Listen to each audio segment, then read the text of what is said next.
أبو ربيع. تصفية مخازن، تنزيلات، ابنية كتاب 500 مجلد، 250 كتاب. طوبى لمن كان سمير حياتي الكتاب.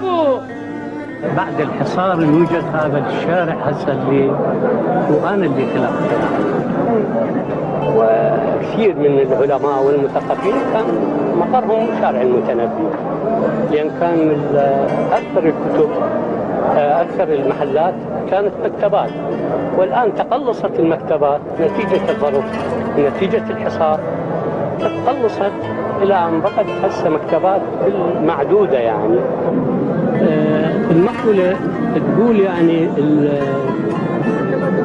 مصر تكتب وبيروت تطبع والعراق يقرأ.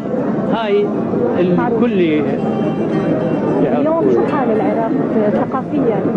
نتيجة الثقافة يعني العلماء أخذوا يعني بعد الحصار 30 اللي على البلد صاروا على الشعب، هو أخذ العراقي باع ملابسه، باع الأواني، بعدين باع ملابسه وآخر ما باع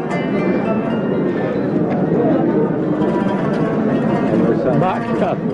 هذا عيوني لا والله ما يعني العالم العراقي لما يبيع مكتب